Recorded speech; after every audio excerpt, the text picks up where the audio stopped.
Good morning students. अब हम कुछ अदर इम्पॉर्टेंट अकाउंटिंग टर्म्स पढ़ेंगे जो हम अपने बिजनेस में यूज़ करते हैं, उनका मीनिंग क्या होता है। तो फर्स्ट है proprietor.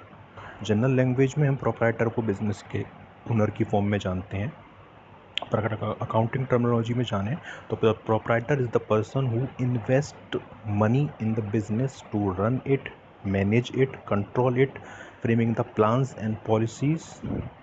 That person is called proprietor. दे रखा है आपको प्रोप्राइटर वो पर्सन है, the person who make investment in the business, manage it and responsibility of taking risk connected in the business. यानी बिजनेस से जुड़े हुए सारे डिसीजन लेता है, इन्वेस्टमेंट करता है और सारे रिस्क को बियर करता है। बिजनेस और प्रोप्राइटर दो अलग अलग एंटिटी होती हैं, यहाँ ध्यान रखिएगा। प्रोप्राइटर की एंटिटी अलग होती है, बिजनेस की एंटिटी अलग होती है। जो भी वो कैपिटल इन्वेस्ट करता है प्रोप्राइटर बिजनेस में, वो बिजनेस के लिए एक तरीके से लाइबिलिटी होती है जो उसे प्रोप्राइटर को पे करनी है। प्रोप्राइटर अलग पर्सन है और बिजनेस एक अलग आइडेंटिटी है। अब दूसरा है बुक्स ऑफ अकाउंट।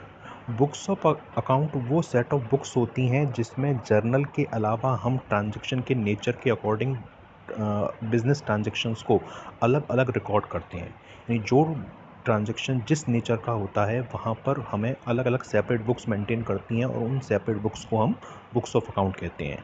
जब बिज़नेस का साइज़ बहुत बड़ा हो जाता है तो ये प्रैक्टिकली पॉसिबल नहीं होता कि सारे ट्रांजैक्शन केवल जर्नल में रिकॉर्ड किए जाएँ, तो हम ट्रांजैक्शन को अलग अलग बुक्स में डिवाइड कर देते हैं। ये आप फर्स्ट चैप्टर में पढ़ चुके हैं। जैसे कैश बुक, जितनी भी कैश ट्रांजैक्शन यानी नगद लेन देन होंगे वो सारे कैश बुक में रिकॉर्ड किए जाएंगे। अगर आप गुड्स को उधार खरीदते हैं तो वो परचेज बुक में रिकॉर्ड किया जाएगा। अगर आप गुड्स को क्रेडिट बेस पे सेल करते हैं तो वो सेल बुक में रिकॉर्ड किया जाएगा। क्रेडिट बेस पे परचेज किया हुआ गुड्स अगर आप किसी सप्लायर को रिटर्न कर रहे हैं, वापस कर रहे हैं किसी रीज़न की वजह से, तो परचेज रिटर्न में। ऐसे ही आपका क्रेडिट सेल किया हुआ कोई गुड्स कस्टमर आपको रिटर्न कर रहा है तो सेल्स रिटर्न बुक में, और बाकी के जो ट्रांजैक्शन बच गए वो जर्नल प्रॉपर में रिकॉर्ड किए जाते हैं। तो इन सारी बुक्स को हम अकाउंटिंग बुक्स कहते हैं। अब आता है नेक्स्ट वर्ड एंटिटी। एंटिटी क्या होती है?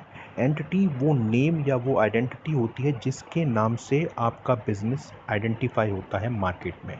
नॉर्मल लैंग्वेज में कहें तो आपकी फर्म, आपकी शॉप या आपके बिजनेस का नाम, जिस नाम से आप अपने बिजनेस को रन करते हैं, वो आपकी एंटिटी होती है।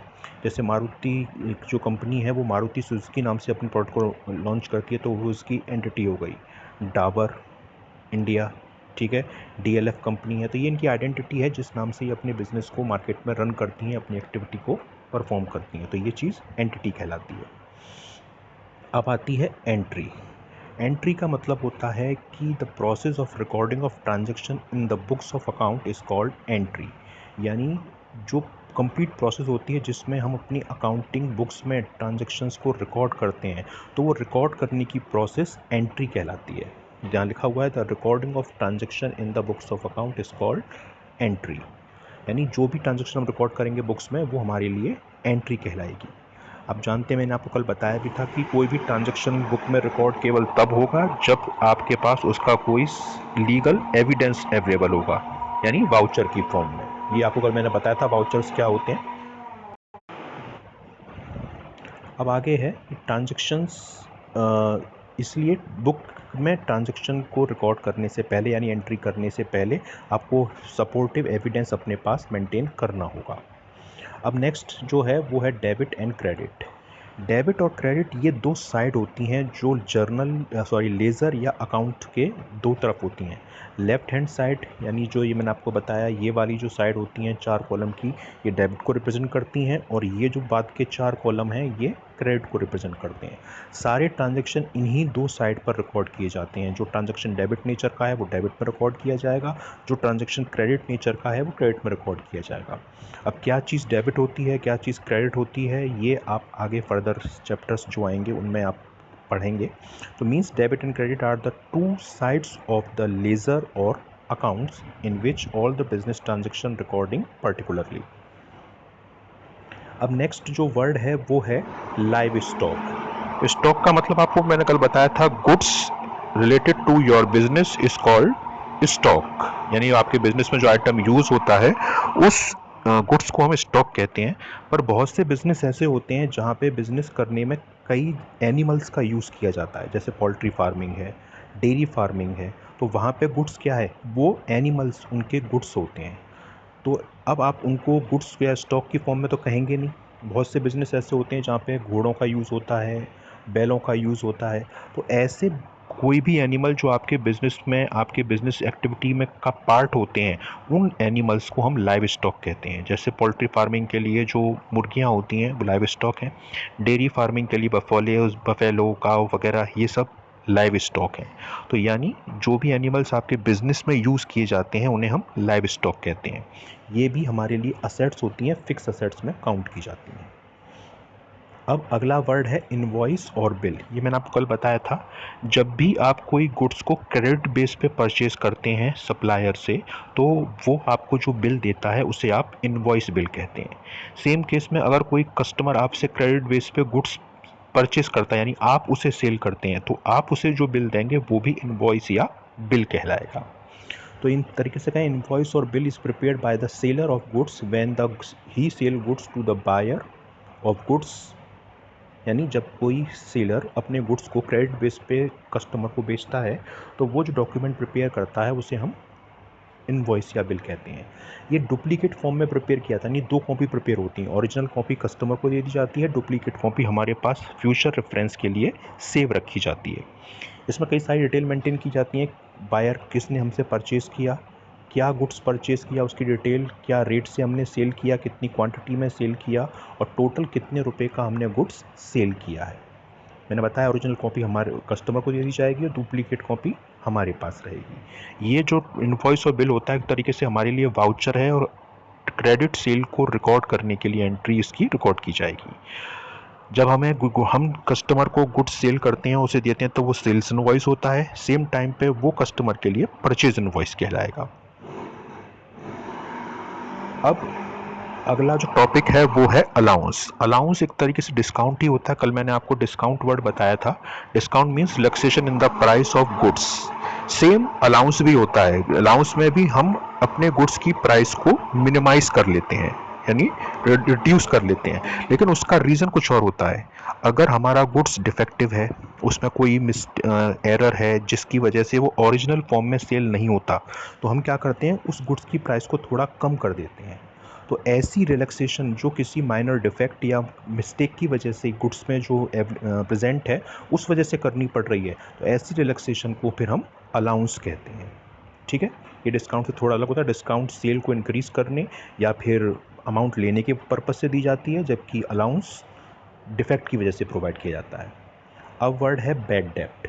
बैड डेप्ट का मतलब होता है डूबा हुआ पैसा। हमने किसी कस्टमर को गुड्स क्रेडिट बेस पे बेचा, यानी उधार बेचा, और उस पर्सन ने हमको प्रॉमिस किया कि वो कुछ टाइम के बाद पेमेंट कर देगा, लेकिन कुछ टाइम के बाद वो उस सिचुएशन में नहीं है कि वो हमें पैसा दे पाए। या तो उसकी फाइनेंशियल पोजीशन डाउन है, या वो फ्रॉड कर रहा है हमारे साथ।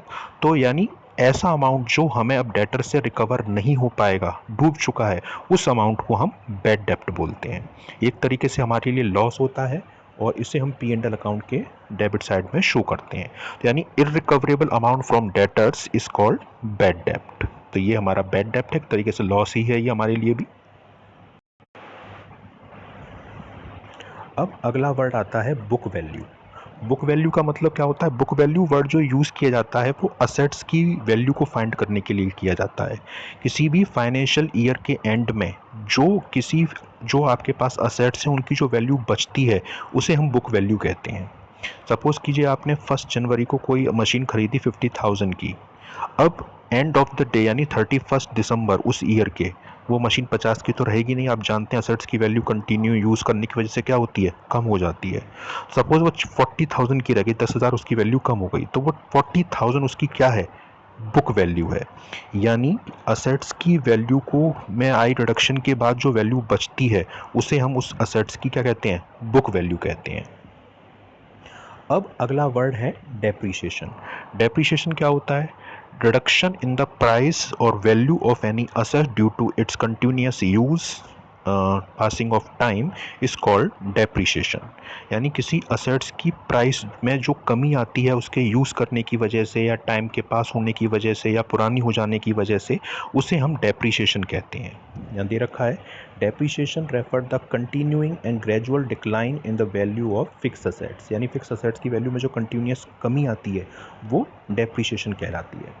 ये हमारे लिए एक तरीके से क्या है, एक्सपेंस है या लॉस है फिक्स असेट्स पे होने वाला, और इसे हम अपने P&L अकाउंट में शो कराते हैं। अब अगला वर्ड है सॉल्वेंट। सॉल्वेंट वो फर्म या वो पर्सन होता है जो अपने ड्यूज या अपने लोन या अपने डेप्ट को पे करने में कैपेबल होता है। यानी ऐसा पर्सन जो अपने सारे उधार या अपने सारे ड्यूज को पे कर सकता है, उसके पास इतना सफिशिएंट फंड्स हैं, तो उस पर्सन को हम सॉल्वेंट बोलेंगे। यानी वो पर्सन इतना कैपेबल है कि वो अपने सारे डेप्ट को पूरा पे कर सकता है। और लास्ट है इंसॉल्वेंट।